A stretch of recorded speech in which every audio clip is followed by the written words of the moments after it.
Yeah, so for sure, man. Condolences to the entire Butkus family. Our hearts and our prayers is with the entire family as as they prepare for the transition that they'll have within their family. Um, Nebraska, tough Whew. loss, man. Friday night prime time. I tell you what, man, the energy was there. Leading up to the game, kickoff. I got the chills as having an opportunity to be on the sideline and for the coin toss, all that good stuff. And my message to them Thursday night was look in the mirror and just don't lose your one-on-one battles, Yeah. right? You just do your job and whatever that competition that you have. So for me, for example, it was don't let the defense outsmart me this play, right? Know what coverage the defense in and win that battle constantly. As a left tackle, don't get beat by the defensive end, right? So that was my message kind of going into this game. And that first drive, you see a bunch of guys winning their one-on-one battles constantly, right? We put a full drive together, a great, combination of mix and run pass. We get all the way down to the 1 yard line. Obviously, we didn't score, but I thought the game started out exactly how it needed to. But ultimately, we didn't come up with the win. It's a bunch of small errors that was there that's still correctable. But for whatever reason, we didn't make enough plays this weekend to actually win the game. But exciting game to say the least. And I think it's stuff to build on as you look at the rest of the schedule for the remainder of the year. But I do think it's still some positives to come out of that as we kind of look to finish out this year. Yeah, I think that first drive really was a microcosm of the rest of the game and really a microcosm of the season for the Illini, right? We were able to play Illinois football and drive the ball downfield, getting everybody involved, mixing it up, doing it in a way that, looked almost seamless. And then we got within the 1 yard line and we couldn't get it done up front. And so I say that it's a microcosm of the rest of the season and the rest of the game because, our guys up front, both on offense and defense, have to give this team more if we're going to win. If you cannot run the ball and you cannot stop the run, you cannot win a football game. It's as simple as that. And so there were flashes there. I think Luke almost threw for 300 yards. We saw your namesake Isaiah Williams get busy on a lot of different Hmm. plays and to find himself extremely useful. I'm excited about what this team can be. I just don't want them to take this loss and go in the tank because we're almost there. Yeah, I agree. I mean, and it's not a situation where, in my opinion, man, this season's just a lost cause, right? Obviously, we all knew this would be a rebuilding season, losing so much great talent to the NFL last year in graduation.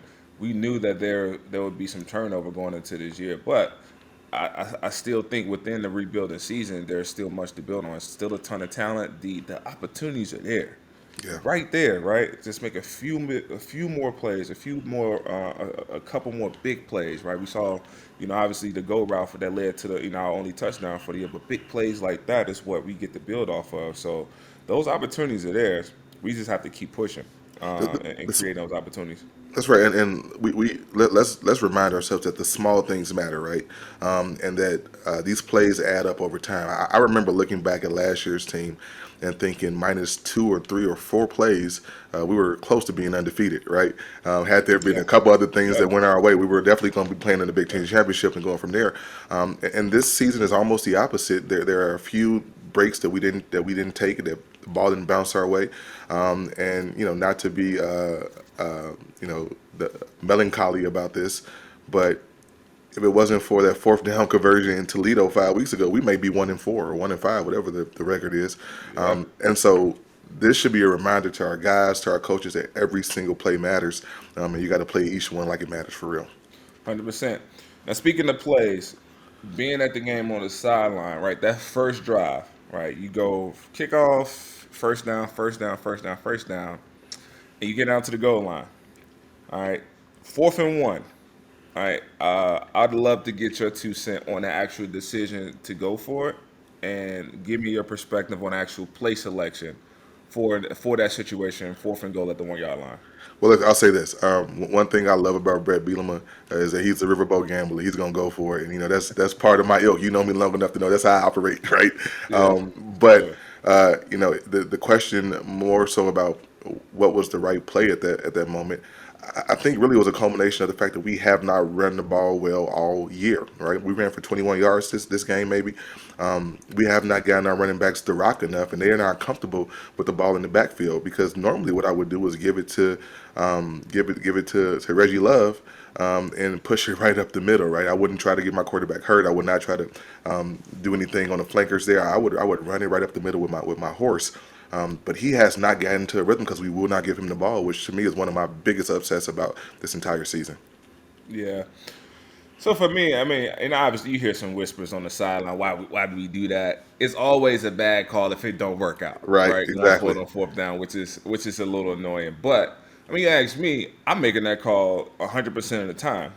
And I was explaining to some guys on the sideline, it's not the fact that we got down to the 1 yard line, it's how we did it. I have a different thought process if it's a big shot, right? And we get down to the 1 to the 2 yard line and we get stopped 3 plays in a row. Now I might kick that, right? Yeah, Because you showed me up front, toughness wise, you might got it on this drive. But that was a methodical drive all the way down the field, right? You push and you grind it out. It's first down, 6 yards here. It's a first down there. That tells me you can't stop me.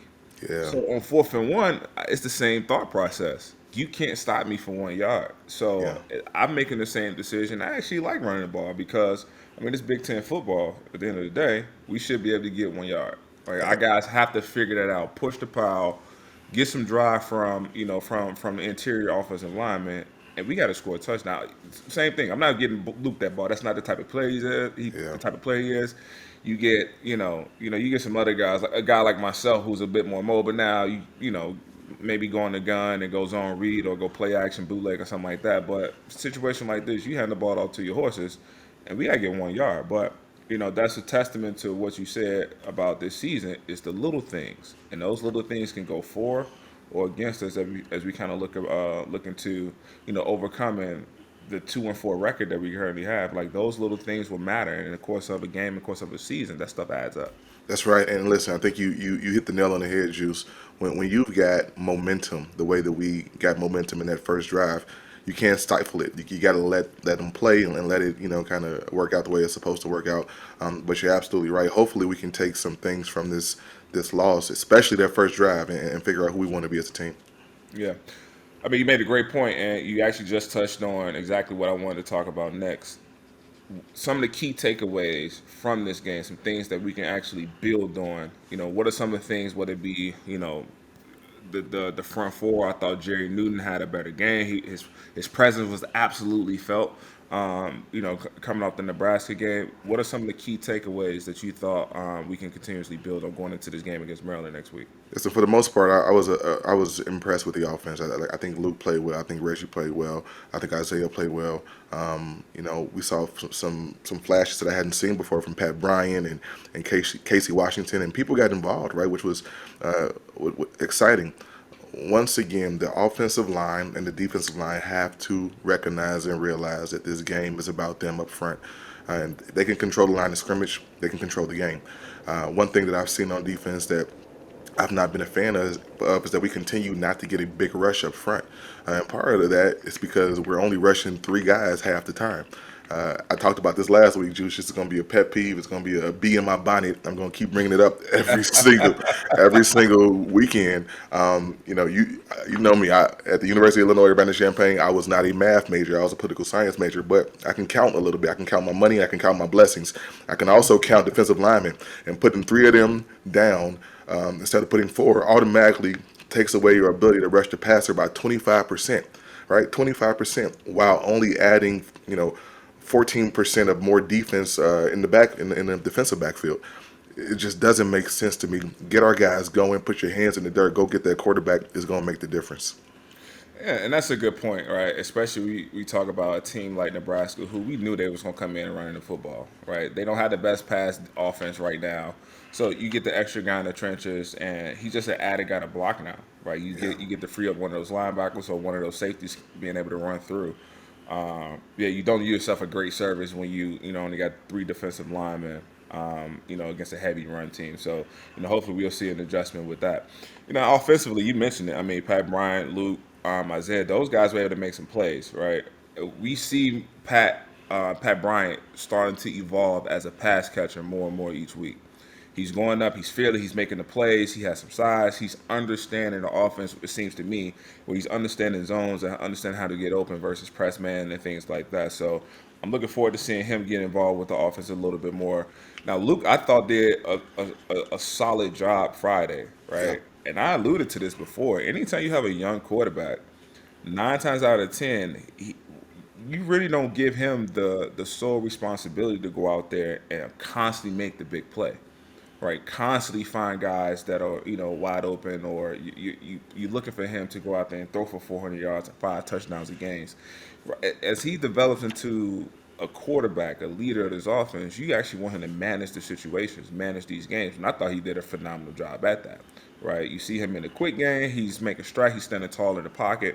He's finding receivers. He's understanding who his weapons are, and he's trying to get them the ball a little bit faster. So I thought he did a pretty solid job this game. Now, at some point, you have to have the guys like Isaiah, like Pat Bryant, like Reggie Love, like Josh McCray. They have to start to make these big plays, yeah. right? And whether that's them creating it themselves, which I'm a huge believer in. I don't care if you had a perfect defense. If I'm just better than you, I'm gonna make you miss or do some things that's gonna put us in a better situation, right? Or just from a schematic standpoint, we have to figure out ways to get these guys in less traffic so they can go out there and do their thing. So offensively, you have to start to create these scenarios, whether you engineer it upstairs in the press box or you just turn into a dog on the field, right? We have to have these big plays because we see this team is really driven and motivated by the big plays. That's right. Well, listen, I'm curious for you, right? Watching what happened with this team this week, watching the last few weeks, knowing what kind of skill set we have and who this team can be if they actually, focus their energy in that direction. What did you say, or what have you said, or what would you say to Luke and the leaders of that offense about not getting down on themselves and finding a way to take all the experiences that they've gotten in these last few weeks and turning them into a way to bring this team forward?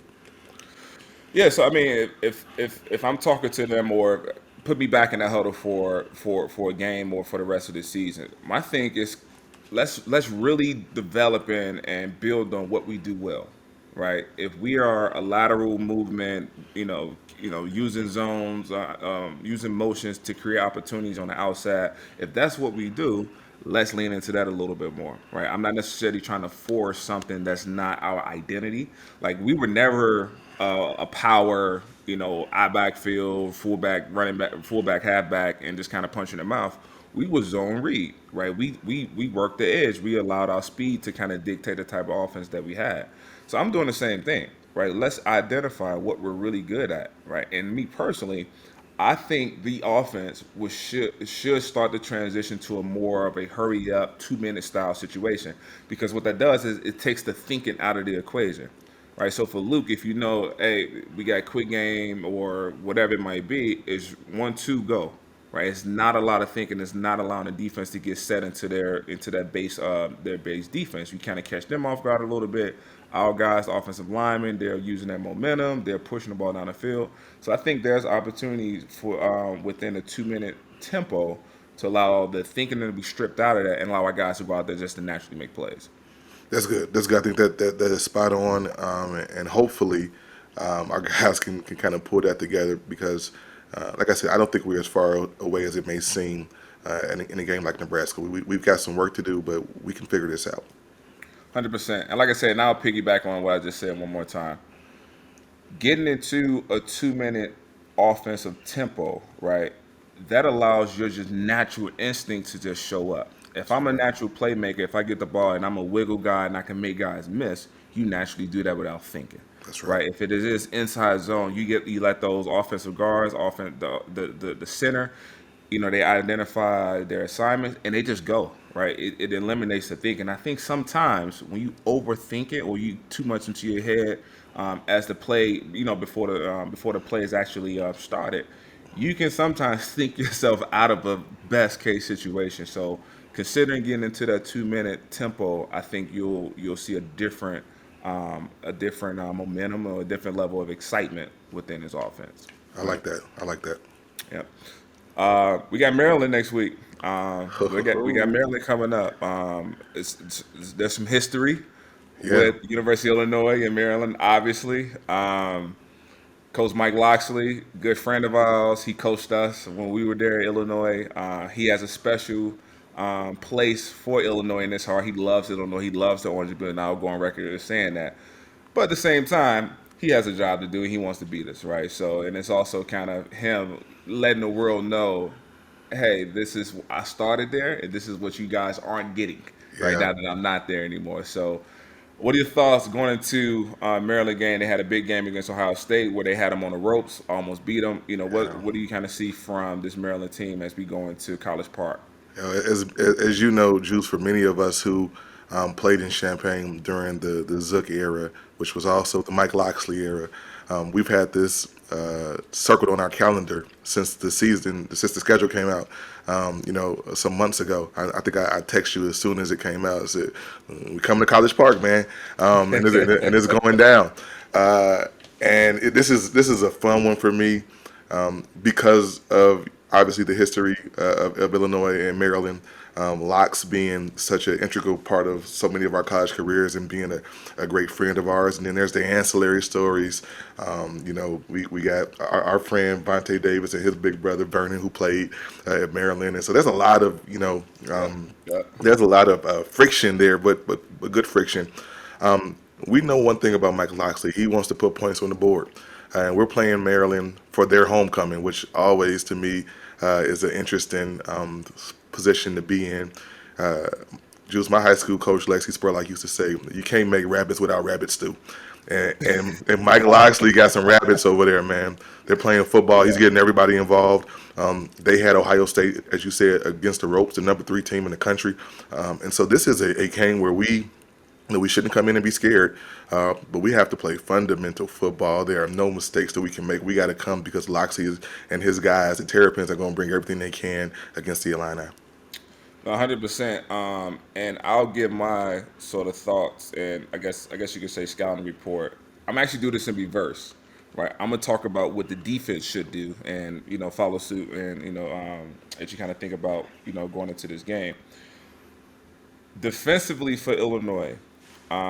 Knowing what Loxley offense is capable of, and it's a very similar offense that I ran. A few tweaks and turns in his Yeah, actual RPO system, where there's some things that's built in, but that's really the only difference. Price, of course, some new terminology, but it's the same style of offense, right? And what would give the Terps offense some troubles is disguising and changing what you do on defense in terms of play call.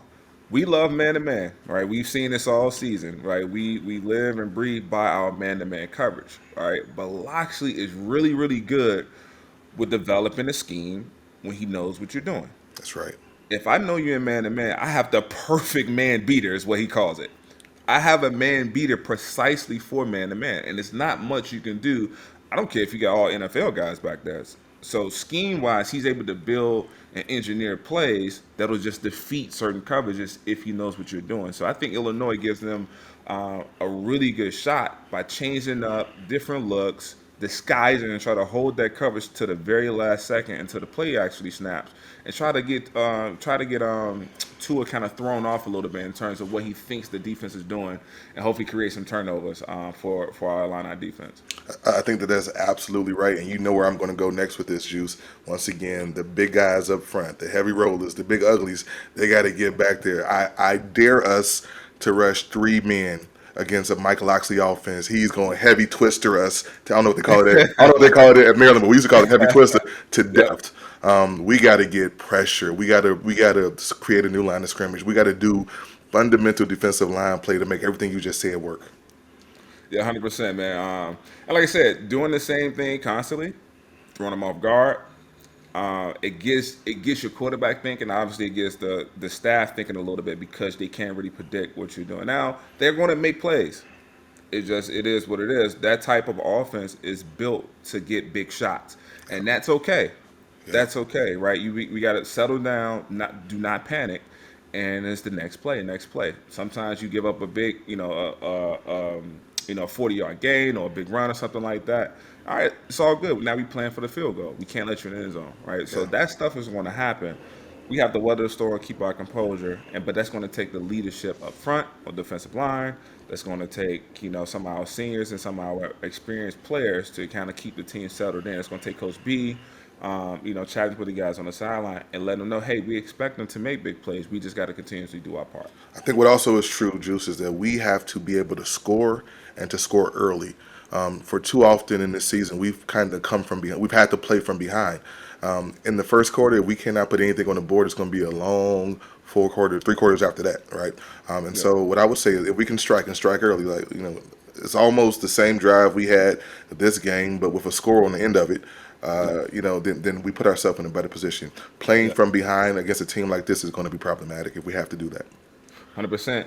And another thing, it's cliche, but facts are facts. Don't turn the ball over, That's right. right? Last time we played against a highly ranked team, and I'm not sure if Maryland is actually ranked, but they're a highly touted Big Ten competitor at this point. So you have to respect Maryland after what we saw against Ohio State this past weekend.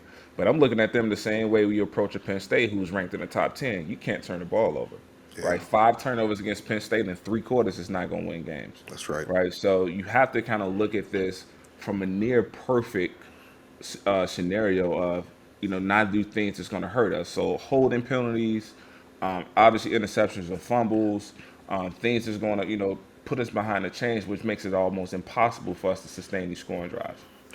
Listen, you you hit the nail on the head, man. We I know a little something about the game, Cam. I see, I see, I see, I see. You're impressing me, brother. Yeah, listen, you called it. These are the keys uh, to us for us in this game. We've got to, I think, take our time and play our game, not let the atmosphere kind of take control of us.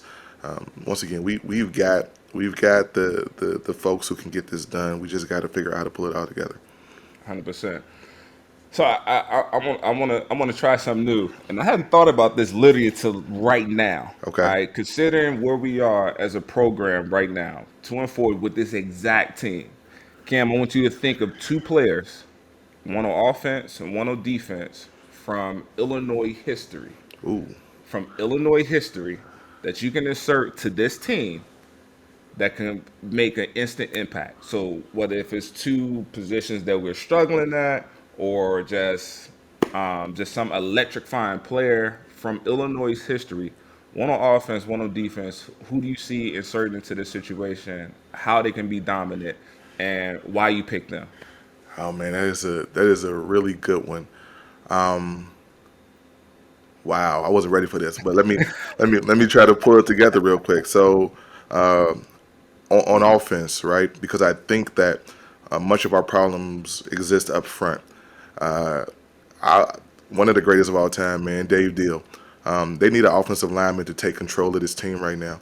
It's the quarterback's team always, and it's the running backs team secondarily. But we need one of them big hogs up front to kind of put their foot in the ground, and say, "This is my team. We're going to move forward." And so Dave Deal, a great South Sider like us, Brother Rice High School, who to me controlled the Big Ten from his position at left tackle and left guard. He played both at some point in his career. That's who I'm picking on offense. And on defense, I talk a lot about the D line, and I think we need to get more D line pressure. I think a lot of this is about scheme and less about skill. But if we had a electrifying defensive back right now who could, get the ball, make them turn the ball over, score on offense, score on defense, and bring the rest of the defense with him, I think that we would have a different conversation right now. And so I'm going with my good brother from Detroit, Michigan, Alan Ball, who I think would kill on this team right now, especially the way the Big Ten offenses are running their routes right now. I think Allen would eat people up in this current version of Yeah. Illinois football. I like it, and I figure I catch you off guard. It's a laundry list of guys you could have picked. So I like putting you on the spot with that one. So that's Yeah. pretty cool. Hey, if I had to insert 2 players from Illinois history for this exact team, offensively, I'm going quarterback. All right, just how this team is built. This team is built to have a surgeon at quarterback. right? Someone that's finding the open receiver, and with precision accuracy making the throws. I'm going Jack Trudeau. Ooh, I'm going Jack Trudeau, my man. And I man think Jack. I like that. and listen, that's I thought I was a good passer. I developed into a solid pass, and we've seen some other guys, Kirk Kitna, go out there and tear it up. But Jack was one of those guys. I mean, he had weapons and he knew it, right? And he worked on his craft to go out there and become a better quarterback and put the ball where it needs to be. So I'm going Jack Trudeau to sustain some of these drives we talk about. On third down, 35, we can count on Jack to go out and make the out route, hit the curls, or hit the deep ball with precision. So, and I think, inserting someone like Jack Trudeau in this offense allow us to have these big play opportunities moving forward.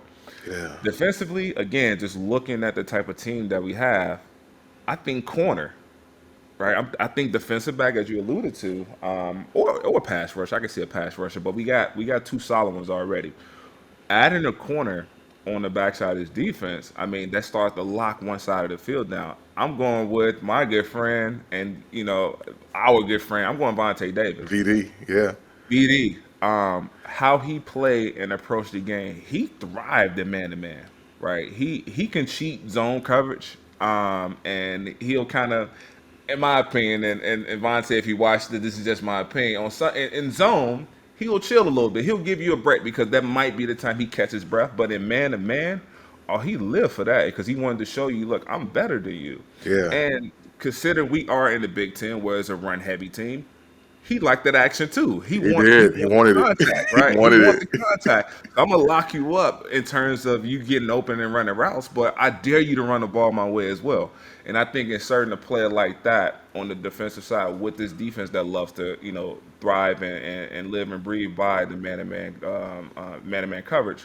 I think you insert someone like Vontae in there, and I think this entire defense turns around almost instantly. I think those are both fantastic picks, man. And I will say one of my favorite moments as an Illini post playing career is sneaking a look at you and Jack Trudeau watching the Penn State game together in that box and talking about the game, man. I didn't even you didn't even know I was watching y'all. I'm like, look at like this is Illini greatness, right? Quarterbacks talking about the game, and I think you're right about Tay, man. He when you look at this defense compared to last year, obviously we're missing a lockdown corner, somebody who can take it up a whole half of the field and make people do different things. And so I'm with you on that. But now I got to explain to Vontae why I did not pick him and I picked Ball over him. So I think I'm gonna see him this week too. So I'll have to explain that to my brother. It's all good, Tay. No, I'm sure Vontae will understand. I mean, it's no shade to him. He know he's one of the greats. All right, so word on campus. Obviously, the entire football world lost a legend this weekend within our Illini brother, the great late Dick Butkus. Hearing the news break this weekend, what was your immediate thoughts once the news came out about Dick Butkus making this transition? Yeah, Juice. I was shocked. I was saddened, and I began to think about how important Dick was to the game of football and to all of us who are fans of this game. Not only was he the greatest linebacker of all time in my estimation, but he was a hell of a man. And I tweeted that earlier this week. It's also crazy because you and I were just talking about him around this time last week as we were thinking about what Illini greats we could ask to come join us on this show. And we obviously he was the first name that came up. But I just want to remind our listeners and viewers that it's even more special for me and you because we are two of the handful of Chicago Public League guys that ever play at Illinois. And Dick Butkus was a Chicago Public League guy. He played at your alma mater. He grew up in my neighborhood on the far south side of Chicago, and so he was always the pinnacle for many of us, man. And so it's sad to say goodbye to him, but his legacy will absolutely live on.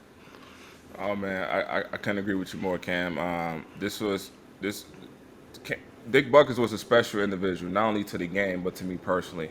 As you mentioned, he and I we both we went to the same high school, Chicago Vocation on the south side of Chicago. Obviously, we both wore the orange and blue at the University of Illinois, and I had a very short opportunity to wear the C with the Chicago Bears in Chicago. Coming out of college, so seeing his story and how we connected so well, and also personally, I had a personal relationship with him just over the years. He and I became good friends, and to see him not only just talk about the type of player that he was and the type of player he thought other people should be at the linebacker position. He lived his life the same way. Yeah. Fearless, driven, outspoken, fun, and being exciting, an exciting person to be around because you just never know what was going to happen, what he was going to say. So Yeah. I think, that made him so unique and so clever with how he just kind of operated, how he moved on a day to day basis. So, I mean, this was absolutely an opportunity for us to celebrate his life, his legacy, what he meant to the game, both on the field and off the field. That's absolutely right, and one of the great joys of my life is being able to have gotten to know Dick and to grow a friendship with him. As you said, I haven't told the story publicly, but he called me the day after I lost the race to be mayor of Chicago. And basically, he told me keep fighting. He said some other words I won't say on this podcast, but he told me to keep fighting, man. And I'll cherish that. That was the last time I probably spoke to him. It was February of this year.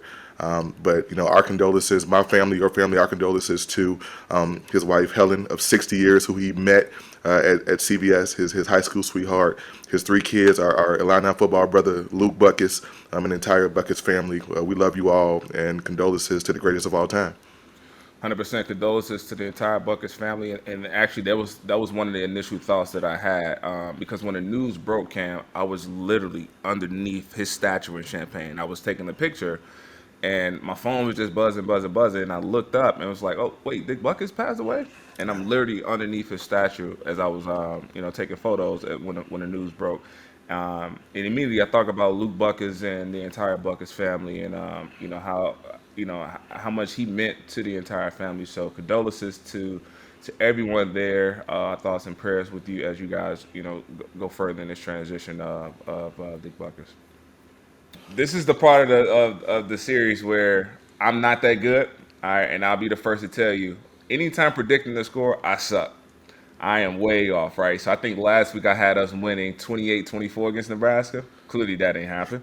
And I'm usually off. All right, so I'll let you go first. What do you think prediction score-wise for this week against Maryland? Well, Juice, if you remember last week, I called the score 21-7, but the Illini were going to win. So it was 20-7, and the Illini lost. So I was I don't know, It was I was close. You was there. half wrong or half right, but if my predictions are going to be wrong and flipped uh, every week, so maybe I'll say Maryland's going to win this game. And I hate doing this, man, but listen, the way that their firepower is rolling right now, they're coming off of a tough loss to one of the best teams in the country. I know they're going to be hungry, and I know we are still struggling up front. And so I'm going to call this game. I'm going to do 21-7 again, but I'm saying it this way for the Terrapins, and hopefully the line I can prove me wrong. Yeah, 100%. I mean, not only do I hate giving score predictions, but I hate to give this one because it's not in our favor. I mean, just looking at what this Maryland offense has been able to do all season, I'm talking about against some really, really good defenses. We saw this against Ohio State this past week. They were up 10-0, 14-0 right out the gate. Yeah. They can put points on the board, man. And I know Loxley's going to have some stuff up his sleeve precisely for Illinois. And he knows I will be at the game. So it's almost going to be like, look at this, Juice. So with that being said, I got Maryland winning this. And I'm going to push it a little bit. I hate to say this, man. I'm going to say 45-14. I'm going to say 45-14. I absolutely hope I'm wrong. Me too. I hope I'm wrong. Me too. Prove to me I'm wrong, right? But Please. Maryland coming off a tough loss and it's homecoming, Homecoming. and it's a lot of emotions coming into this game. It's a Yeah. lot of emotions coming to this game. So again, guys, current players, be offended by that prediction that I just had to go out and prove me wrong, right? Jerry, all you guys up front, Luke, prove me wrong, right? Prove me wrong. And so far this year, I mean, we've been right there, right? And on the road, we've had a few issues, but prove me wrong, and let's turn up a new leaf going into the second half of the season. Yeah, listen, I think starting the season, people thought that we were a dark horse in the Big Ten West, so we could find a way possibly to carve up enough wins to get things going. But we've proven to have some issues on the road. I think we're 0-2 when we play in different stadiums. we haven't fared very well, and I don't know if that changes this weekend in College Park, but Maryland's going to show up. They're going to bring their best game for us to prove that they belong in the conversation. As we both said earlier, we both spent a lot of time with Mike Loxley, both when we were playing and afterwards. And we know that Mike Loxley got fired from Illinois at 6-6, and we're hoping that this team can get to 6-6. He's trying to prove something, right? And it's going to be very personal. I was gonna come to games. I'm gonna stay where I'm at. You let me, you let me know how it goes, brother. I'm gonna watch it from television. I'm gonna stay in Yeah. Chicago, but yeah, this is gonna be a game, brother. It'd be a tricky one. Hey, but look, man, either way, the orange and blue will be in the building, myself included. Personally, I will be there with some of the other guys that are local to the DC area. So I am looking forward to seeing some old faces and hopefully the conversation after the game when I talk to Loxley will be a I told you so conversation. But we'll see. I'm looking forward to either way. But Cam, is always good to talk Illinois football with you. Super excited about what we have going on here within our podcast, and it's always good to connect with you about the game that we love with the team that we love. Well, yeah, thank you, brother. This was fun. We'll hopefully find a way to squeak out a win this week in line out football. The season's not over. We still got it. Let's make it happen. Let's make it happen. Until next time, we'll see you again soon. I ski wow wow. I ski wow.